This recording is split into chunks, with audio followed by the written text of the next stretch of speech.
আসসালামু আলাইকুম everyone, Helena সরকারের রেসিপি থেকে আজ আপনাদের দেখাচ্ছি ভুনা খিচুড়ি। একটা বলে লেটকা খিচুড়ি আর একটা ভুনা খিচুড়ি। আজ আমাদের পবিত্র আশুরা, আমাদের যে মুসলমানের আজকে পবিত্র অনেক বড় একটা জিনিস, তাই আজকে আপনাদের দেখাচ্ছি ভুনা খিচুড়ি। তা আমার প্রণালী লাগতেছে আমার মেজারমেন্ট কাপের, আমি 3 কাপ নিয়েছি, কারণ আমাদের পরিমাণ মতন লাগবে। আর লাগতেছে যেগুলি আমার আদা, মরিচ, হলুদ, ধনেপাতা, কাঁচামরিচ এবং পেঁয়াজ এবং লবণ পরিমাণ মতন, সব জিনিস পরিমাণ মতন, এবং গরম মশলা আপনারা দেখতে পাচ্ছেন। আমি আপনাদের দেখাচ্ছি আজ আমাদের আশুরা, আমি খিচুড়ি, আপনাদের ভুনা খিচুড়ি রান্না করে দেখাচ্ছি। অবশ্যই আমার চ্যানেল যদি আপনাদের ভালো লেগে থাকে অবশ্যই আপনারা সাবস্ক্রাইব, কমেন্ট এবং লাইক করবেন এবং শেয়ার করবেন। আমার যদি কথার কোনো ভুল ত্রুটি হয়ে থাকে অবশ্যই আপনারা ক্ষমার চোখে দেখবেন। আজ আপনাদের দেখাচ্ছি ভুনা খিচুড়ি। আপনারা অয়েলও ইউজ করতে পারেন, ঘিটা দিলে স্মেলটা খুব ভালো আসে, কাঁচামরিচ তো অবশ্যই দিবেন, পেঁয়াজ তো অবশ্যই দিবেন। এটা বাস সবাই জানে, চাই আমার পেজে নাই যে আমি খিচুড়ি আপনাদের দিয়েছি, তাই আমি আপনাদের দেখাচ্ছি। আজ আমি ভুনা খিচুড়ি দেখাচ্ছি। অবশ্যই আপনারা আমার সম্পূর্ণ ভিডিওটা দেখবেন ধৈর্য সহকারে। দেখতে দেখতে আপনাদের ভালো লেগে যাবে। এক এক করে এই যে আমি পেঁয়াজ এবং অয়েল ঢেলে দিলাম। আপনারা ঘি দিবেন যখন আদা হবে, তখন আমি ঘি ঢেলে দিই। আপনারা দেখতে থাকুন। এখন আমি পানি ঢেলে দিব এবং আস্তে আস্তে সব কিছু আমি প্রণালীগুলি দিতে থাকবো। যেমন হলুদের গুঁড়া, এই যে দেখেন, এবং মরিচের গুঁড়া। অত বেশি ভুনা খিচুড়িতে এত বেশি লাগে না।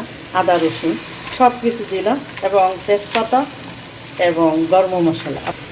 এখন এটি আমি একটু ঘি ঢেলে দিব। দেখেন এই যে ঘি সামান্য পরিমাণে দিব, কারণ আমাদের সবারই সুগার, সবারই শরীর অসুস্থ, এত গরম পড়ছে আর কি বলবো। দেখতে থাকুন। কষানোতে আমি বসাই দিলাম, জাস্ট পোলাওর মতনই, কষানো হয়ে গেলে আমি পানি দিয়ে দেবো। আপনারা দেখতে থাকুন। পরিমাণ মতন আমি পানি দিয়েছি, জাস্ট পোলাওর মতন, একটু বেশি দিবেন যদি হালকা লেটকা হয়। আরেকটা তো পানি খিচুড়ি, এটা তো সবাই জানেন, মুহররমের মঞ্জিল, সেটা আপনাদের আজ আমরা খিচুড়ি রান্না করতেছি, ভুনা খিচুড়ি। এই যে হচ্ছে, আপনারা দেখতে পাচ্ছেন। এখন আমি যেটা করব, আমাদের যে ঝুরা মাংস থাকে, আমাদের কুরবানির গোশ হলে ঝুরা মাংস হয়, এই ঝুরা মাংস আমরা এই ভুনা খিচুড়িতে ঢেলে দেব। আপনারা দেখতে থাকেন, খুবই মজা হয় এই ভুনা খিচুড়ির ভিতরে যেটা ঝুরা মাংস দিলে। কালারটা কত সুন্দর। এখন আমাদের যে বিক্রমপুরে স্পেশাল, আপনারা শাক ছাড়া আপনাদের খিচুড়িটা অত মজা হবে না। অবশ্যই আপনারা শাক দেবেন, আমার পেজে আছে, কারণ খিচুড়িতে শাক দিলে কোনো টেস্ট হয় বেশি। এই যে ঢেলে দিলাম কাঁচামরিচ এবং শাক, এটা অবশ্যই আপনারা দিবেন। খুবই মজা হয়। আপনারা দেখতে থাকুন। হেলেনা সরকার রেসিপি থেকে আমি আজ ভুনা খিচুড়ি পাকাচ্ছি। কাঁচামরিচ শাক অবশ্যই দিবেন, এটা হলে সেন্ট হয়। আর ভুনা খিচুড়িতে, লেটকা খিচুড়িতে আপনারা অবশ্যই আমাদের যে ঐতিহ্যবাহী যে শাক, সেটা অবশ্যই ইউজ করবেন। এখন আমার যে জোড়া মাংসটা, অবশ্যই আপনারা জালটা ক্রিম মিটি দিবেন। আমি ঢেলে দিলাম। জোড়া মাংসটা দিয়ে করলে খুবই টেস্ট বেড়ে যায়, যা লোভনীয়, যা বলার বাহিরে। আপনারা দেখতে থাকুন হেলেনা সরকার রেসিপি থেকে। এই যে আপনাদের দেখাচ্ছি, আস্তে মিটি জাল দিবেন এবং মাংসটা আস্তে নিচে দিয়ে দিবেন।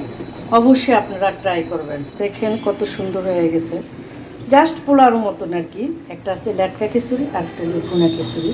আপনারা অবশ্যই, যদি গরুর মাংস ঝুরা থাকে, বা অবশ্যই যাদের করে রান্না করবেন, কিন্তু ঝুরাটা তো করলে অবশ্যই অনেক টেস্ট হয়, খেতে খুব মজা হয়। আপনারা দেখতে থাকুন। দেখেন এক এক করে আমি সব কিছু একটু অল্প করে দিব, যেটা আমাদের খিচুড়ির যেটা পেরেস্তা একটু দিব। আপনারা দেখতে থাকেন। আমি আপনাদের দেখাচ্ছি ভুনা খিচুড়ি। আপনারা ডিম দিয়ে খেতে পারেন এবং মাংস ভুনা করেও রাঁধতে পারেন এবং ধনিয়া পাতার ভর্তা দিয়ে খেতে পারেন।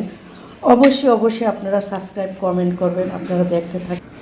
দেখেন কত সুন্দর হয়ে গেল আমাদের ভুনা খিচুড়ি। আমার যদি কোনো কথার ভুল ত্রুটি হয়ে থাকে অবশ্যই আপনারা সাবস্ক্রাইব, কমেন্ট করবেন এবং ক্ষমার চোখে দেখবেন। আজ আমাদের আশুরার দিন, সেই জন্য আজ আমি আপনাদের দেখালাম ভুনা খিচুড়ি। অবশ্যই সাবস্ক্রাইব, কমেন্ট, লাইক করবেন এবং দেখতে দেখতে আপনাদের ভালো লেগে যাবে। অবশ্যই আমার শেয়ার, কমেন্ট করবেন। আল্লাহ হাফেজ।